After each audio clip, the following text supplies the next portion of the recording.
नमस्कार फ्रेंड्स, स्वागत है आपका अपने YouTube चैनल GorillaStudy.9 पे।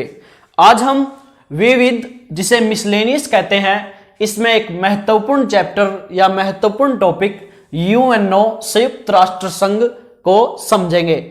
जो यूएनओ का चैप्टर है, इससे सभी एग्जाम्स में क्वेश्चन आते हैं। ठीक है, सभी एग्जाम्स में हमें एक या दो क्वेश्चन इसके अवश्य देखने को मिलते हैं। तो इस चैप्टर की आज हम एक एक जानकारी लेंगे। ठीक है, शुरुआत के साथ ही यूएनओ संयुक्त राष्ट्र संघ हमने यहां पर लिखा है यूएनओ अंतरराष्ट्रीय संगठन है।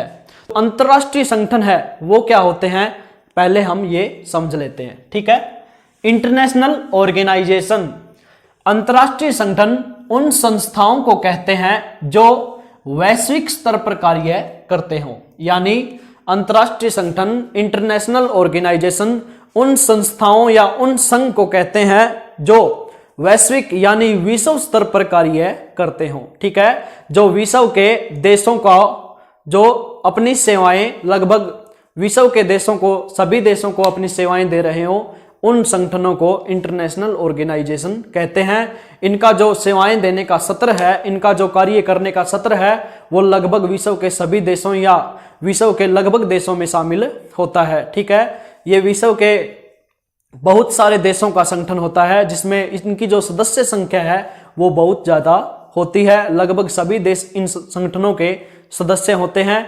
इंटरनेशनल ऑर्गेनाइजेशन, ठीक है, अंतरराष्ट्रीय संगठन, इंटरनेशनल ऑर्गेनाइजेशन दो प्रकार के होते हैं। एक होता है अंतरराष्ट्रीय शासकीय संगठन, इंटरनेशनल गवर्नमेंटल ऑर्गेनाइजेशन। ठीक है, सेकंड अंतरराष्ट्रीय अशासकीय संगठन, इंटरनेशनल नॉन गवर्नमेंटल ऑर्गेनाइजेशन। समझ लिया आपने।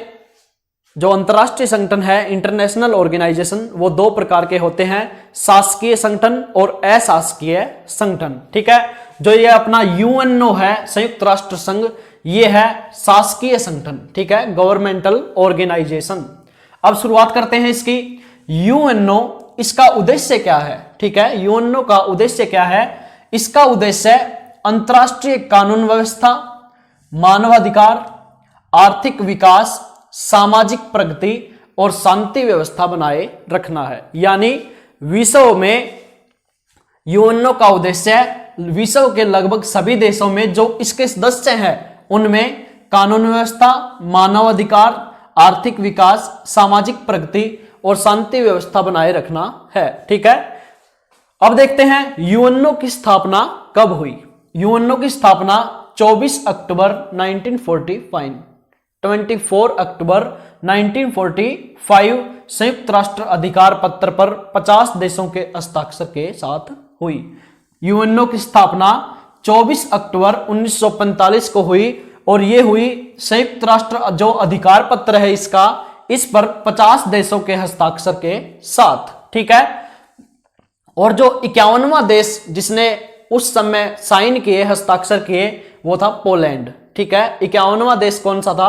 पोलैंड ने इसके संयुक्त राष्ट्र अधिकार पत्र पर हस्ताक्षर किए थे। ठीक है, इसकी स्थापना हुई 24 अक्टूबर 1945 में। अब हम देखते हैं जो यूएनओ है, इसकी जरूरत क्यों पड़ी। ठीक है, एक इतने बड़े संगठन की हमें जरूरत क्यों पड़ी, तो इसको जानने के लिए हमें इसके पीछे के इतिहास को देखना पड़ेगा कि यूएनओ की जरूरत हमें क्यों पड़ी।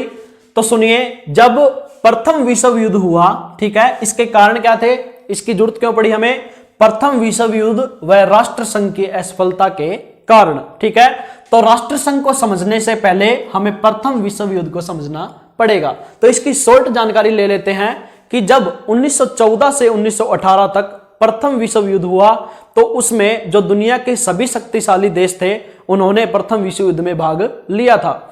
और जब ये प्रथम विश्व युद्ध हुआ तो इन सभी देशों को हानि का सामना करना पड़ा।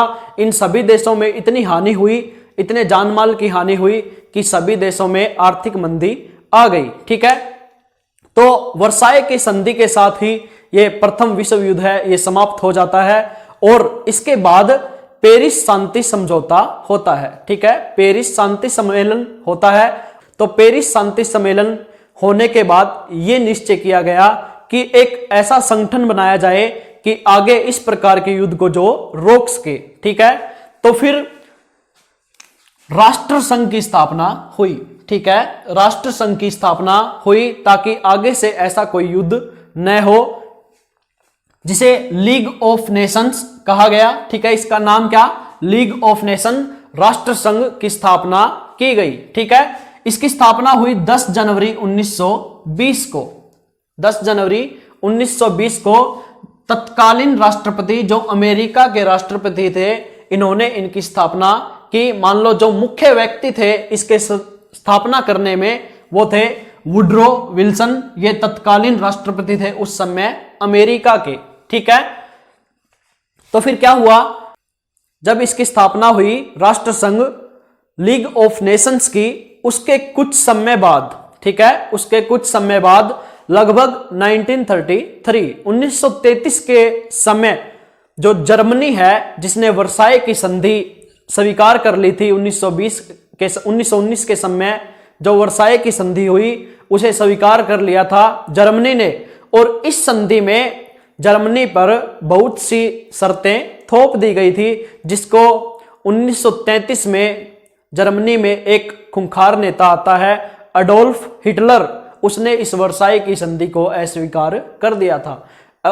वर्साई की संधि में क्या होता है कि वर्साई की संधि में कहा गया कि जो प्रथम विश्व युद्ध में जितने भी देशों को हानि हुई है, जो विजेता देश हैं उनकी जितनी भी हानि हुई उसका भुगतान जर्मनी को करना पड़ेगा। और इस संधि के माध्यम से विजेता देशों ने जर्मनी के एक बहुत बड़े क्षेत्र पर अधिकार कर लिया, वो उससे छीन लिया।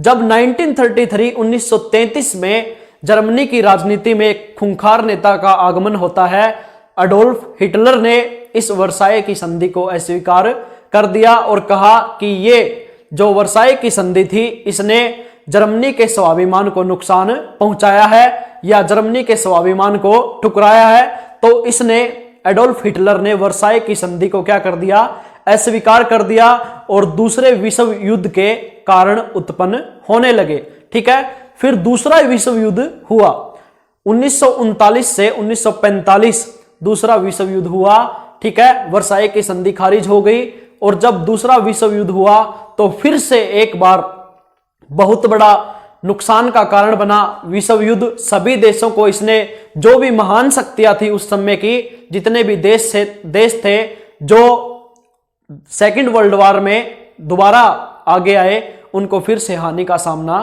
करना पड़ा। क्यों करना पड़ा? क्योंकि राष्ट्र संघ की असफलता के कारण दूसरा विश्व युद्ध हुआ। ठीक है, और जब जापान पर हिरोशिमा और नागासाकी, जापान के दो स्थलों पर जब परमाणु बम गिरा दिए अमेरिका ने, उसके कुछ समय बाद क्या हुआ, जो प्रथम द्वितीय विश्व युद्ध है ये समाप्त हो गया। और फिर दोबारा से एक बात दिमाग में आई कि ये संगठन तो असफल हो गया, अब कोई ऐसा संगठन बनाया जाए जो आगे से तृतीय विश्व युद्ध को ना होने दे। ठीक है, इसके कारण उत्पन्न ना होने दे। तो फिर यूएनओ की स्थापना हुई। ठीक है, फिर होती है यूएनओ की स्थापना। अब देखते हैं इसकी सदस्य संख्या कितनी है। यूएनओ की सदस्य संख्या है 193 देश। ठीक है, यूएनओ में 193 देश शामिल हैं। 193 देशों ने इसके जो घोषणा पत्र है इसको स्वीकार किया है और यूएनओ में शामिल हो चुके हैं। जो भारत है वो जब 1945 जब इसकी स्थापना हुई यूएनओ की, उसी समय से भारत इसका सदस्य है। ठीक है, 2006 में इसकी सदस्य संख्या थी 192। ठीक है, और 192 नंबर का जो देश मोंटेनेग्रो, जो बाल्कन देश, यह हुआ 2006 में शामिल और 2011 में दक्षिण सुडान ने इसकी सदस्यता ली। यूएनओ का जो अंतिम या सबसे नया जो देश सदस्य बना वो बना 2011 में दक्षिणी सुडान। ठीक है, एक बात और, ये नोट में आप इनको लिख लेना या याद कर लेना, ताइवान, वेटिकन सिटी और उत्तरी कोरिया यूएनओ का सदस्य नहीं है। ठीक है, यूएनओ के 3 देश सदस्य नहीं है, ताइवान, वेटिकन सिटी और उत्तर कोरिया। लगभग विश्व के जितने भी देश जिनको मान्यता प्राप्त है, मान्यता प्राप्त सभी देश इसके सम्मिलित सदस्य हैं। ठीक है, लेकिन ताइवान, वेटिकन सिटी और उत्तर कोरिया इसके सदस्य नहीं है। ठीक है, अब देखते हैं यूएनओ की भाषा कि यूएनओ में जो कामकाज है या फिर यूएनओ में जो सभाएं होती हैं उनमें किस भाषा का प्रयोग किया जाता है। वैसे यूएनओ की 6 भाषाएं हैं, ठीक है। ऑफिशियल लैंग्वेज इसकी 2 हैं, उनको छोड़कर, ठीक है, उनको एक तरफ कर दिया जाए। शुरुआत में जब यूएनओ की स्थापना हुई तो उस समय इसकी 4 भाषाएं थी, ठीक है। स्थापना के समय यूएनओ में 4 भाषाओं का प्रयोग किया जाता था, ठीक है। कौन कौन सी?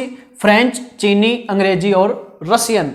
लेकिन वर्तमान में यूएनओ की 6 भाषाएं हैं, ठीक है।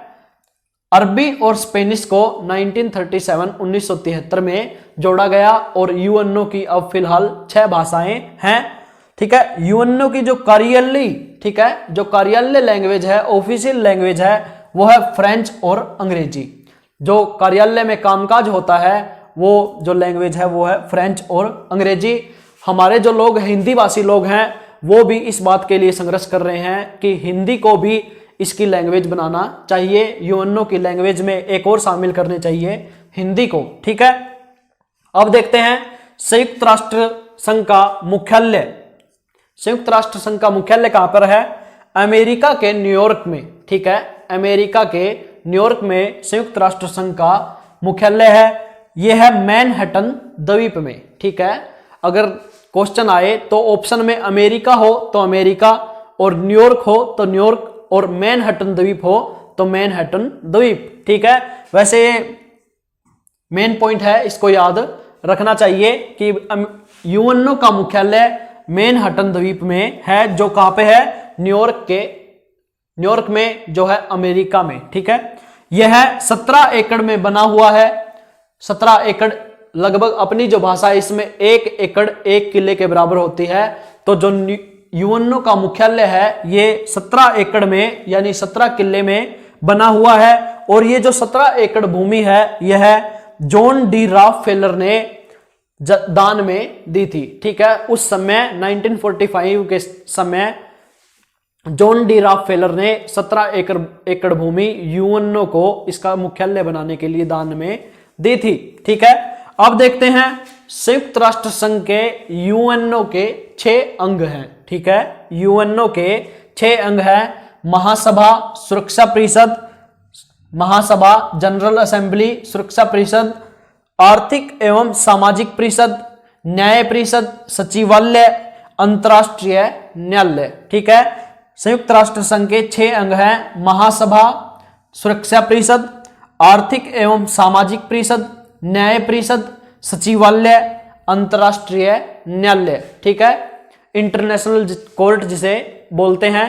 तो ये हैं 6 अंग। अब हम 6 अंग यूएनओ के 6 अंग को समझेंगे।